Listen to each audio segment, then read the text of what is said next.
Shoutouts din kay Judge Gina na nandito. Let's get lit. Let's get lit. Party. Kay Judge Gina. Let's get lit. Let's get lit. Shoutouts kay Judge Ginan. Party. Party. Let's get lit. Judge Gian, Let's get lit. Judge Gina nandyan. Party. Ano na ito? Party. Let's get lit. Alam mo, lakas mo. Let's get Nagbabattle lit. pa tayo. Yung mga round ko, yung i-breakdown mo. Kaya Party. kay Judge Gina, Party. no? Let's get lit. Game! Let's get Di lit. pansin gano'ng mahina kasi sa TikTok Party. sa sikat. Party. Pag Let's get dyan, lit. Judge Ginan. Let's get lit. Instant na react.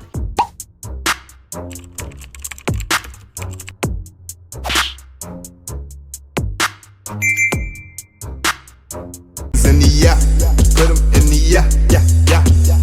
If you feeling real good, put your hands in the yeah. Put 'em in the yeah, yeah, yeah. If you feeling real good, put your hands.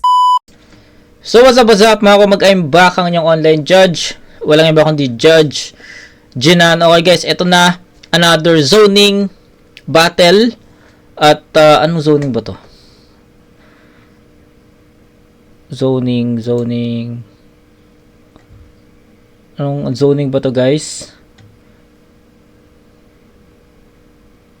20. Zoning 20. Nalilito na kasi ako sa dalawang zoning.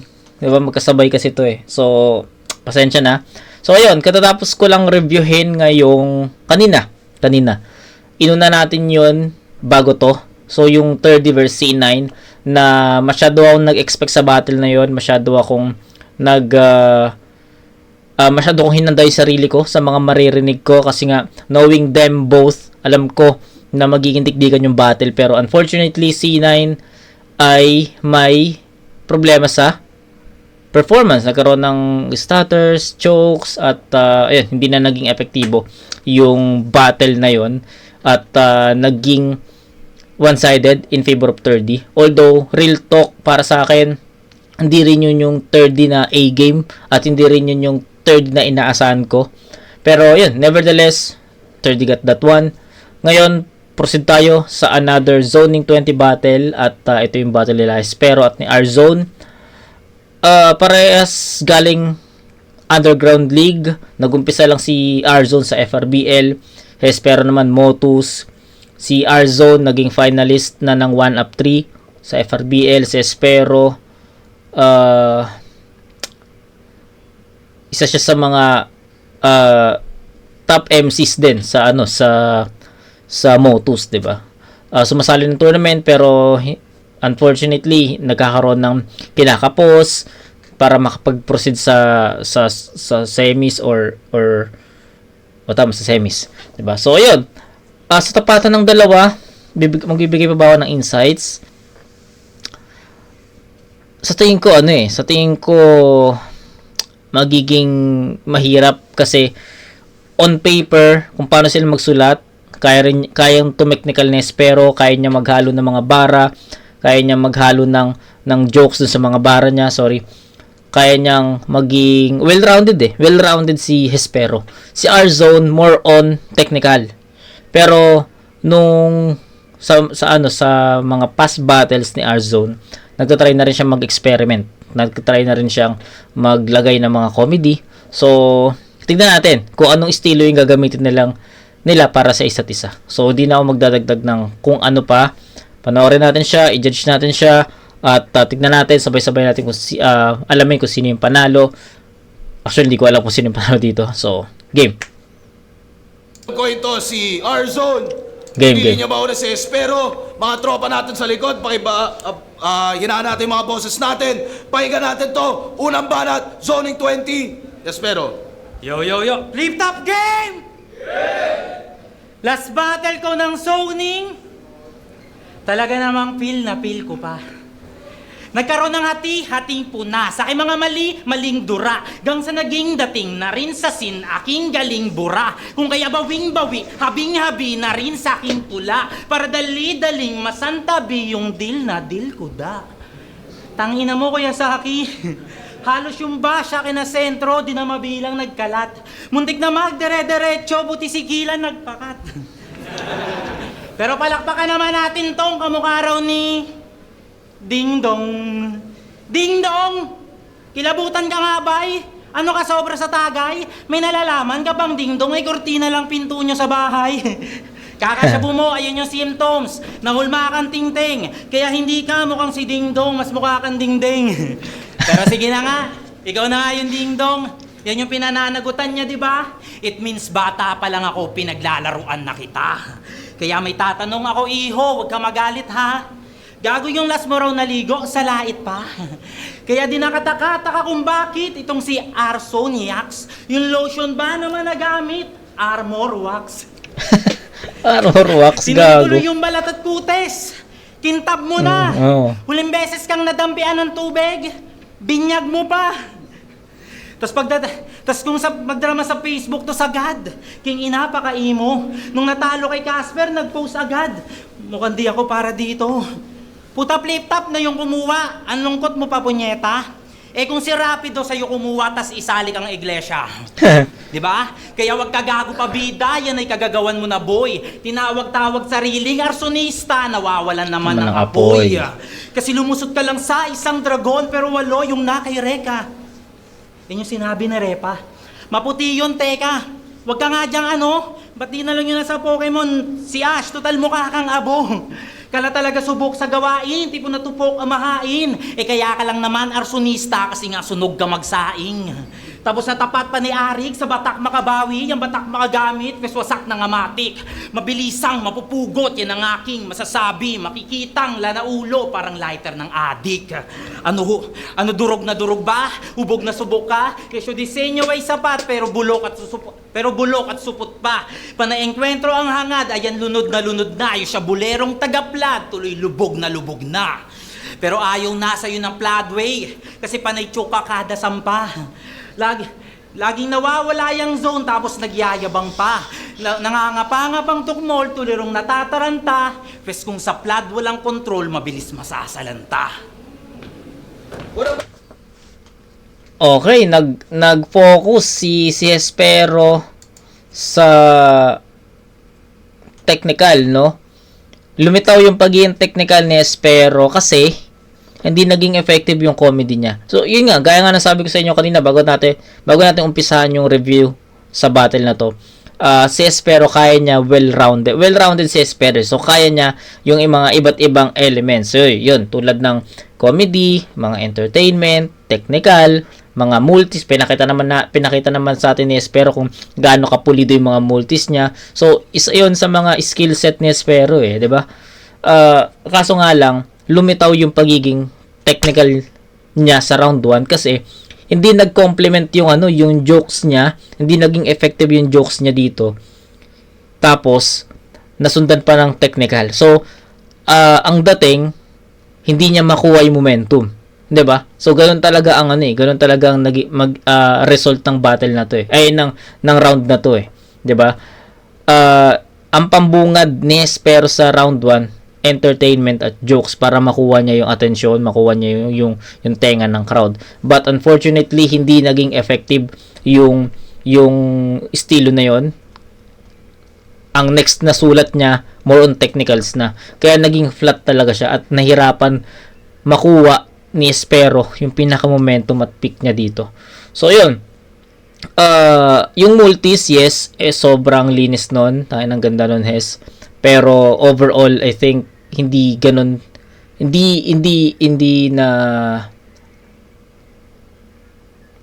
I mean, natulugan siya, hindi siya na-appreciate ng crowd, ineffective. So, ayun. Round 2 ni R-Zone, pakinggan natin.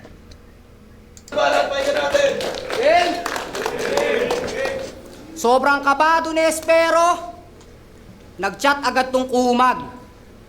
Wala daw damayan ng jowa at pamilya. Ano yon, pampalubag? Kala mo kakabahan ako sa'yo? Masyado kang magulang. Kinabahan lang naman ako nung nag-chat to kasi kala ko mangungutang. Paano ako maniniwala sa'yo? Mahilig ka sa cheap shot. Naglalabas ng issue, nang dadamay, sa ganyan ka lang masipag. Gusto ko sanang maniwala kaso naalala ko yung laban nyo ni Blizzard. Na sa sobrang desperado mong manalo, naglabas ka pa ng screenshot, di ba? Kaya nagtaka lang ako, Espero. Ba't ganun ka sa akin bumungad? Di ba sandata mo yun sa duelo? Mga personalan na sulat. Kung ganun ang gagawin sa akin neto, hindi na ako magugulat. Kaya ka nga natalo dun sa nego kasi di ka maayos kausap. Okay. Pero ayos lang tanga. Kung kabado ka repa. Kung may baong ka ba, sa kabaong direkta. Kabao. Siya daw yung espero na bituin, pues bagsakan kumeta. Baka bituin walang ningning. Sharon Cuneta. Okay. Pag sa chismis lang to bumenta, ako kargado lumetra. Pag bumana tumema, ako balagbagan tumema. Pagtapos sa mukha, pagsasapakin, may body shot pa na buwelta. Talagang may paglalagyan tong delivery kasi pasok sa bodega. Okay. Kaya from rising star to falling star, bubuluso ka tukmol. Ang aking gamit solid bar, sa yung ulo pang pukol. Maling sa arso na tapat, matutupok ka lang tol. Ngayon tong star magliliyab para nasusunog na parol. Okay. Underdog ako sa'yo tol, bakit naman? Dami sa akin di naniniwala. Pero imbis isipin, mas pinili kong baliin yung tiwala. Mahihirapan daw ako sa bugok na yan. Kasi siya'y nagniningning na tala. Pues panalo ko hindi suntok sa buwan, ngayong sa bituin ko pinatama. Tangin na ikaw na Nice. sikat sa battle rap. Pero masasalanta to sa ating dalawa, ikaw yung star. Pero ang tatatak ako, ngayong gabi, malas mo lang. Kalamidad ang dala ko. Walang bituin kumikinang sa kalagitnaan ng bagyo. Tangin na, kung may laro ka din sa Arson, galingan mo lang Abnoy. Alam ko may nameplay ka ding baon para ako ay mataboy. Hakayaan kitang gawin at pag nalapnos ka na dyan, boy, maniniwala kang delikado ang naglalaro ng apoy. Okay. Round 1 is ano yun? Round 1 ni Arzone. Bibigay ko yun kay Arzone. Ano na lang, overall na lang din dun sa pinakitang performance ni Arzone. Unang-una, ang haba ng setup ni Arzone. So, medyo nahabaan ako doon. Mapapansin mo na kada line, mapapansin mo na setup lang talaga eh. Kasi, walang jab, walang suntok. So, ano lang, flat talaga. Flat talaga na pang setup talaga. Second line, ganun ulit, setup. Third line, setup. Pagka fourth line, andun na. Dun mo mararamdaman yung suntok. So, ganun. Maraming pinakitang ganun si Arzone. So, sabi ko, ang haba ng setup, ang tagal dumating na suntok. Pero alam nyo kung ano yung mga nilamang ni Arzone dito kay Espero. Yung bigat ng punto. Nagustuhan ko yung mga pinupunto ni Arzone dito. Even mahaba yung mga setups niya. Para sa akin, nagiging worth it eh, na mapapaisip ka na, uy, ang ganda nung landing ah. Ang ganda nung impact, ang bigat nung punchline, ang bigat nung punto. Mapapaisip ka na lang na solid eh. So, even kontrapelo yung naging performance ni Arzone dito. Mahaba yung setup, makikita mo yung negative feedback dun sa round 1 niya, mahaba yung setup, yes. Pero, unti-unti mo rin makiklear sa mind mo na maganda yung landing, maganda yung punto, maganda yung suntok. Kaya, para sa akin, nakuha pa rin ni Arzone yung round 1 sa ganung paraan. So, kung itatanong nyo naman sa akin kung ano yung mas matimbang, kung yung mga punto ba ni Arzone or yung multis na Espero dito, technicals at multis na Espero sa round 1, sa tingin ko, bibigay ko pa rin kay Arzone. Kasi yung kay Arzone sa round 1, mas dumidiin eh, mas pumupuntos. Yung kay Espero kasi, yes, ano yun, rap skills yun, andun yung multis, masarap sa tenga, pero may hahanapin ka eh. Kung ang hanapin mo, nasan yung suntok, nasan yung gaano kabigat yung pinunto niya doon, 'di ba? So, yun yung mga questions na nakahang doon sa round 1 ni Espero. So, I think Arzone mas nasagot ng maayos yun eh. Kaya bibigay ko yun kay Arzone, score 8-7. So, yun, round 2. Yun, thank you. Kala ko sa akin lang tulog eh. Nung binigay ka ni boss, sobrang tuwa. Bigla akong napatalon. Sino ba naman kasing di ma-excite ang makakalaban si Jack Holmes? Old drug. O masyado kayong mapagpatol, pati yung biro kinalugdan. Joke lang yung si Jack Holmes, mga gagaw, si Balong yan. Ululan dami mong kahugis. kaya napansin ka ng tao. Maski si Duma raw kakutes, kinang ina, abusado. Pero wag ka magpiling na idol, wala yang inangat sa tula mo. Nakilala ka lang sa kahawig at yun yung pinapamukha ko. Okay. Kasi yung itsura niyan, wala nang lunas. Ayun, tulad nun, may punto naman si Espero dun eh. Pero, yung bigat kasi, hindi siya ganun kabigat. Diba? Gets nyo? Saan na-gets nyo yung pinupunto ko? At yun yung pinapamukha ko. Kasi yung itsura niyan, wala nang lunas. Tas pinuruhan pa sa linya. O panay mo kayong butas. Akala mo si kagrupo to ni Tyke, pati Husky. Kayong yan, wala nang lunas. Tas pinuruhan pa sa linya. O panay mo kayong butas. Akala mo si kagrupo to ni Tyke, pati Husky. Kagrupo to ni Tyke, pati Husky. At sa isa nilang MVLT to. Masasabi ngang ikaw yung worst. Paano bihis na bihis nun ang beshi ko tapos wala kang verse? Ganon-ganon lang siya sa likod, oh. Ang savage naman. Hanap ka rin mag-music, eh, no? Sign language ka lang. Puta mga naka-all white. Tas si Tyke Husky lang kumanta. Gets ko na yung pakay. Alam nilang patay ka sa akin, bulagta, kaya in-advance nila yung lamay. Napanood nyo finals niya sa FRBL? Sinampal siya ni Lord Manuel, talagang dinarag nga ng solve. Talo na, pero bless pa rin. Paano pinalad ka kay Lord? Puro lang siya, bakit bakit, putangina mo, bakit? Sabay talikod, alis sa stage. Well, di ka man lang pumala, grabe. Sa pagbaba ko maripas, kala ko magliliyab yung galit, kaso biglang napaiwas. Kaya anong arsonista pare, na may apoy na paningas, ba't nung nagkainitan kayo sa battle, ang bilis mo lumikas. All 3 rounds kang iwan, hoy. Sa pagdikit na tisod, walang ya. Pero paano nga naman lalapit kay Lord? Tumalikod ka sa kanya. Putain ang baga ni Ty Cruz. Pero siya pa rin nga natalo. Oo, binigyan na siya na ang Cruz, pero di pa rin niya napako. Tapos luto laban mo sa kanya. Maganda punto dito. Tapos luto laban mo sa kanya. Halatang sarasunto sanay nga. Ulul gago ungas ka, wag ka pa victim umasta. Kahit si Lord dun yung matupok, mas maganda pa nga rin lagay niya. Kasi mabubuhay yun after 3 days. Ikaw pagtapos nitong 3 rounds, patay na. Kaya anong dala mo na pandurog? Sige, ilatag pips. Ano sa akin, wala kang tulog? Puta galawang week. O magaan niyang trick, ngayong malala ang trip. Kasi itong wala ngang tulog, ira-Russian sleep. Kung sa kahapon mo ako sinukat, kahit mag-line mark, wala rin. Kasi di ka naaabot pa ng bukas, tanga night-night ka sa akin. Wala kang highlights, mahangin. Panay line bite na salin. Kung may high chance, agawin.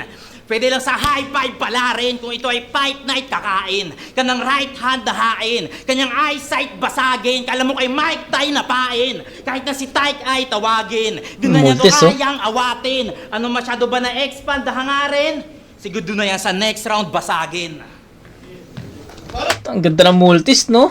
Ano yung multis ni Espero? Ayun yung, ayun yung nag-aangat eh. Yun yung nagpapahabol eh. 'Di ba? Kumbaga, ito na, kumbaga mabagal na simula hanggang pagpasok sa gitna, mabagal. Pero kapag umatake na yung mga multis ni Espero, biglang aangat yung round eh. Biglang magkakaroon ng momentum, biglang magkakaroon ng attention. Kasi nga, yung rhyme schemes, 'di ba? Ang sarap sa tenga. Pero itong round 2 ni Espero, masasabi ko na mas malakas to compared dun sa round 1 niya. Ang ganda ng mga pinupunto niya dito, lalo na yung laban na, yung gustong-gusto ko yung yung ginamit ni Espero na reference yung kay Lord Manuel, yung laban nila sa finals, yung tumalikod ka sa Diyos, yung tawag dun, all 3 rounds sinampal ka, pinalad ka. 'Di ba? So maganda yung napanood ko kasi yun na-review ko yung battle na yun. Tapos yung sinasabi din ni Espero na 3 rounds ka iwan, masasabi ko hindi naging effective si Arzone sa battle na yun eh. Kasi undefeated si Arzone that time. I think that's 8-0 sa pagkakatanda ko, 8-0. So dominating siya dun sa tournament na yun. Si Lord Manuel, alam ko may talo siya isa.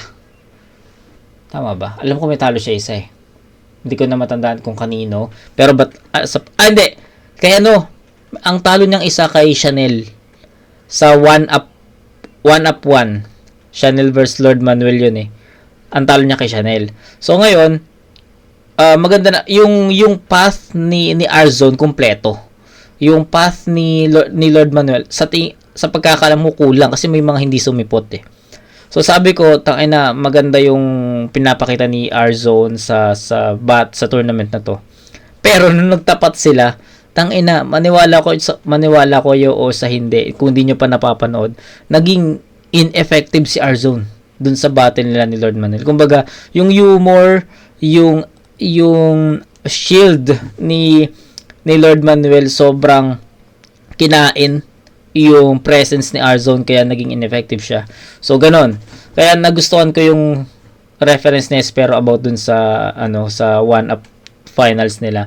Kasi talaga masasabi ko agree ako dun sa sinulat ni Espero. So yun, better round compare sa round 1 ni Hes. So, round 2, pahinga natin. Arzon. Sa flood control issue, isa daw siya sa kinabahan. Nung may naglabasan ng pangalan, talagang inabangan. Baka daw siya ay mabanggit at kanyang name matandaan. Huwag ka masyadong OA dyan, Espero. Gago, SK ka pa lang. Tarantado ka ba? Bigla kang nakikisabit? Wala ka pa daw kakayahan para sa malakiyang project. Tsaka mabait kang tao, pare. Paano ka madadawit kung pambili pa lang ng walis para sa tupad yung nahahawakan mong budget? Kaya wag ka munang kabahan. Hindi ka mapapansin ng publiko. Hindi pa sa ngayon. Kasi maliit pa lang kinukupit mo. Kaya na to, pinabili ng 20 walis ting-ting, 10 lang binili niya. 20 pa rin naman daw yon kasi kada isang bungkos, sinahati niya sa dalawa. Tangina, magulang ka, kumikita ka sa walis, ang talino mo mag-trip, yun pala yung lagi mong niyayabang na laging panalo mo ay sweep. Walis, panalo, sweep, ulul! Kala nyo kayo lang marunong ng wordplay pang tanga? Mga mongoloid kayo! Baka nakakalimutan mo, Espero. Nasa motos din ako. Lupit ni SK Chairman, oh. Humahamig ng sapat. Sobrang pusi sa mga project nyo. Ang dami mo daw cut. Sobrang pusi. Ang daming cut. Huwag na tayo mag-flip top. Pag motos na lang tayo lahat. Ang inang yan. Speaking of motos, pioneer. Kaya feeling ng gago mataas.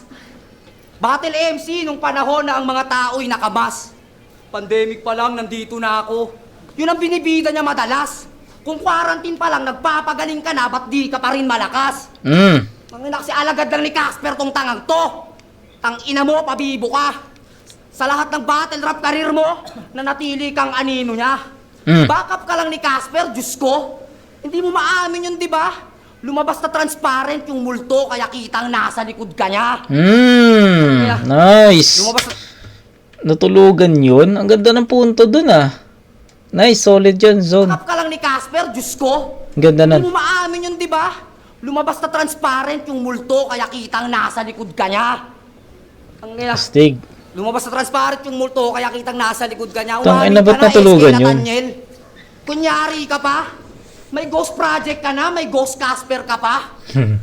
Ang baga ng sulat, mga idol. Yun ang galawan ng mag-best friend. Kasi kung si chairman ng contractor, talagang kailangan niya ng helper. Totex, nasa na tayo? Parang di ko natukoy. Mula sa politika, ang bagang sulat, tapos wordplay pambudoy. O sige, time na nga. Magulong concept na to, boy. Sa construction pa napunta, naghalo na tuloy.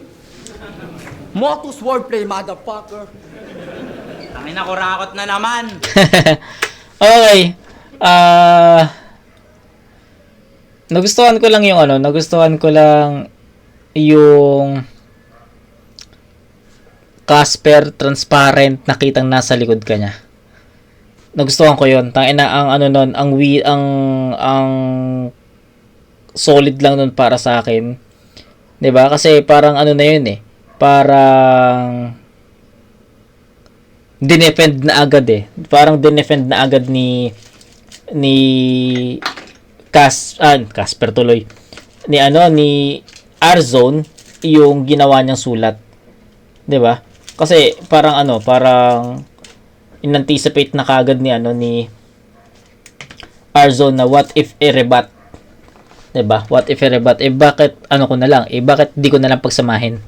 So ganoon no, parang ang ginawa niya, nagbigay siya ng punchline, nagbigay rin siya ng pang defend.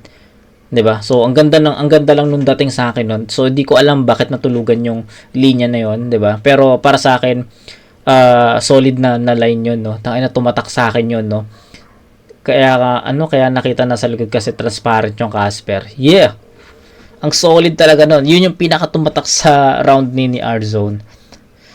So yun, slow start si R-Zone pero iba yung punto talaga niya, no? Mabigat 'di ba? Tas yung Motus wordplay daw, tas ginamit niya, 'di ba? Mas mas direct, mas kumokonekta kasi si R-Zone 'di ba? Parehas naman slow start, parehas naman nagiging ineffective sa umpisa. Both MCs parehas. Pero ang difference lang is yung bigat talaga ng pinupunto ni R-Zone. Ayun talaga yung nagkakaroon. Doon talaga nagkakaroon ng gap or ng difference.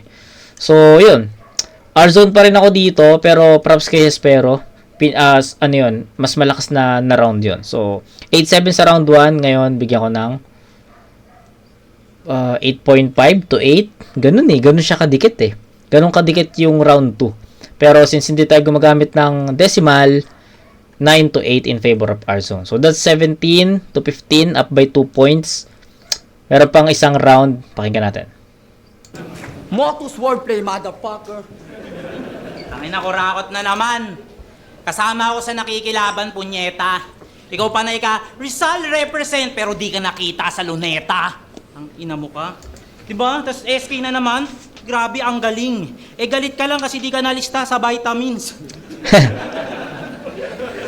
Diba walang damay ang kasintahan at pamilya? Tutuparin ko yan, makakaasa. Dahil ang pag-uusapan lang natin ngayon, yung pagiging walang kwenta mong asawa. Niyabangan siya nung Heidi ng ambag sa Antipolo, pero rebat agad, di nagpamama. Anong taga Antipolo? Ba't mukha kang Bisaya? Wow, Manila boy.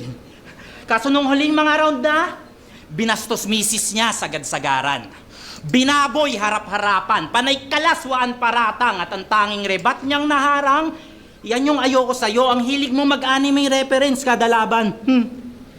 Puta, mas mahal mo Antipolo? Paano nung lugar niya nadawit? Malasak maestrong premium set. Tapos nung asawa na nalait, sak maestrong 2 days prep. Mas nirebat pa yung Rizal kaysa sa misis? Ano yan? Sablay yung atungal. That in the first place, alam mo saan mas dapat sumugal. Yung binibida mo yung pook tapos wala na sa lugar. Nung nagsisimula pa lang, di raw padadapuan sa lamok. Di ba napakaayos? Tapos ngayon nahayaan mo mabastos ng halo sa wig ni Wamos. Una pa lang yung parents niya alangan na sa gago. Pero naniwala pa rin si Missy sa mga binitaw mo na pangako. Tapos pagtapos kang ipagtanggol sa magulang niya, sa magulang ka lang magpapatalo. Wala man lang pride na humipo para gumante, gagito. Nagawa mo siyang isakripisyo, wag lang makalimot sa round 3 mo. Tanga, pinagkalulo mo siya malinaw. Binalagbag tindi niyan. Inakyat-akyat pa ng ligaw, ilalaglag din naman. Kasi misis na yung nalagot, pero walang imek yan kabagot, iwas na iwas pa. Bilis mo siya nun napasagot, tapos ikaw sa pagsagot, hirap na hirap ka. Grabe na yung timpi mo man. Halos sa misis, walang konsensya. Paano sinabihan na siyang iniskuran, tas di man lang dumepensa. Malamang rinig mo yung tawanan, dulot ng mga maling kinalat. At alam mong ikaw yung aasahan, pero nanahimik ka nga lang. Oo, napipisa katotohanan, ni wala siyang nailatag. Kawawang ilaw ng tahanan, ni hindi napaliwanag. Pero alam kong lahat ng yon kabulaanan. Ang kaso di mo nilaban, hinayaang magulo. Tanga ang chismis katagalan, pag hindi mo inagapan, nagiging totoo.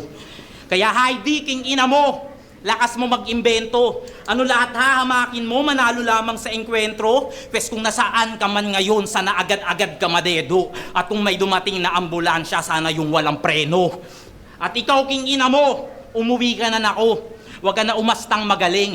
Ako na nagrebat para sa'yo kasi di mo kaya na gawin.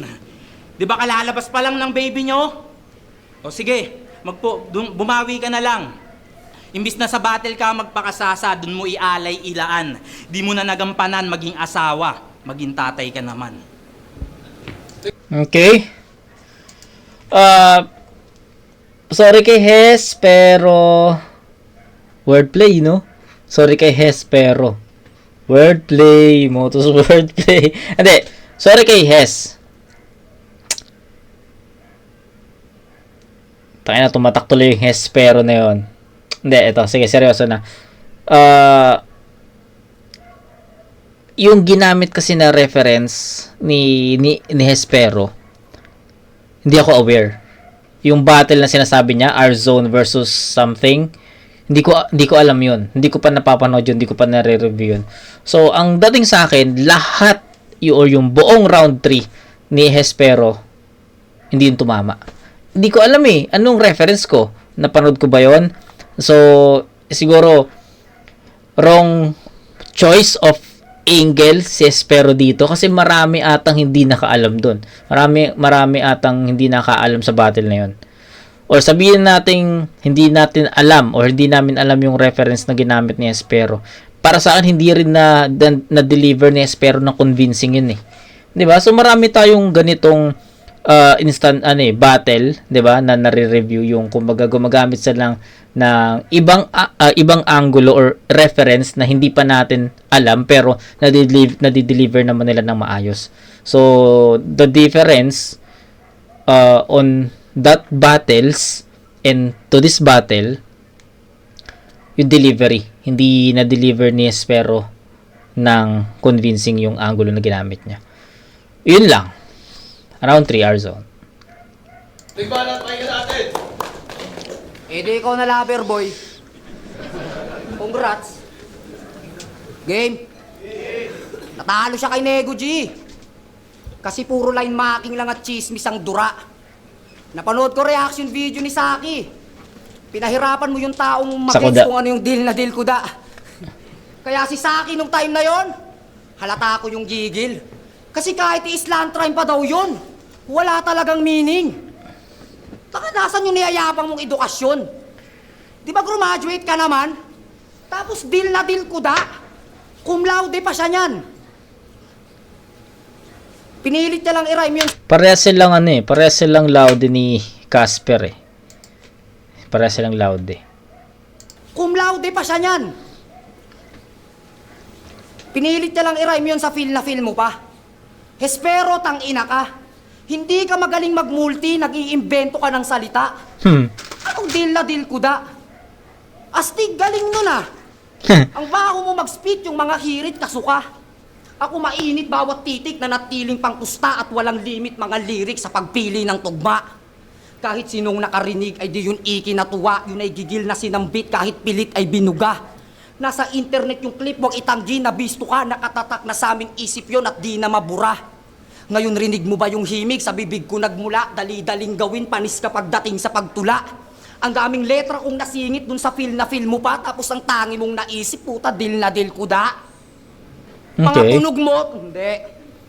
Walang madadawit sa insulto. Nadamay na lang yung iba dahil sa katulad mong palpak na produkto. Ilulubog kita sa kahihiyan. Baka sakali na matuto. Sige, magpaulan ka ng wordplay at multi, gugulpihin kita sa punto. Wala kang ibang gagawin dito. Ayun. 'Di ba? Yun yung story of this battle That's the story of this battle. Yung punto ni R-Zone, ayun talaga yung dumidikdik kay Espero dito.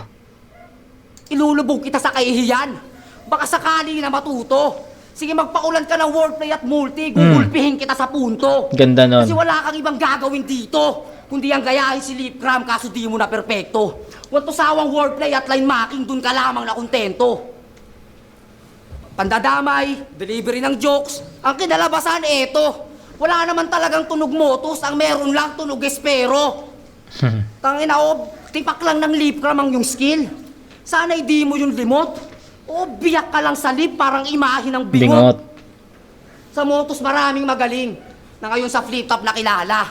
Pero ang sabihin isa ka sa pamantayan, parang ang hirap maniwala. Sa lahat ng taga-motos na nasa flip-top, buhay na patunay si Katana. Kasi umabot siya ng isa buhay finals nang hindi kayo ginagaya. Tangina, kaya dapat matuwa ka dun sa sinabi ko. Kasi ang kalaban naman ni Katana ay si Lipcram, yung ginagaya mo. Leta Magay, para sa amin yun! Zoning 20! Okay. Ito, all 3 rounds to our zone. Malinaw. At di ko na rin to bibigyan ng score katulad nung unang nare-review ko ngayong gabi na 30C9. Pero yun, all 3 rounds our zone to. Sobrang agree ako sa lahat ng... Hindi naman sa lahat. Pero some of our zone's line para sa akin, na mag-agree ako doon. Yung...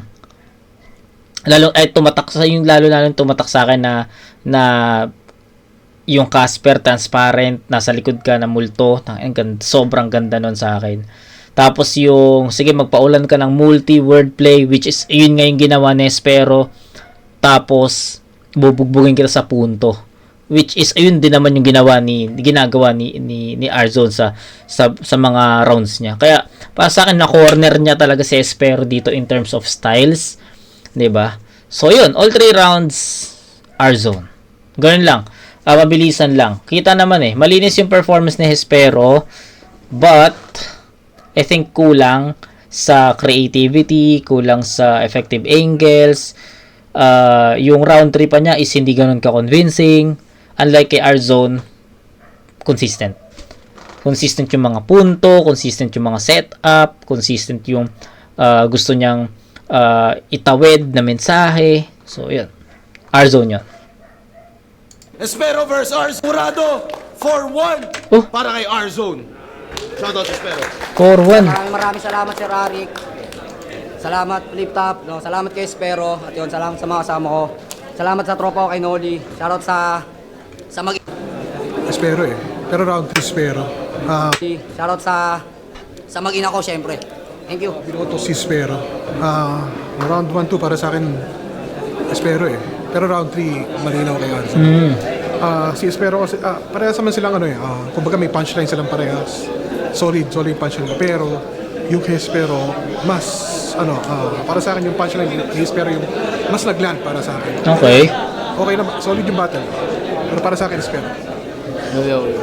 Ang binoto ko si Arzone, para sa akin mas effective yung ginawa ni Arzone. Ayun, mas pumasok lahat ng mga tira niya at mas rekta, kaya kay Arzone ako. Espero versus Arzone. Ang daming tinulugan na linya nila, pero gusto ko lang sabihin sa dalawa na goods yung sulat nila. At yun, dikit yung laban.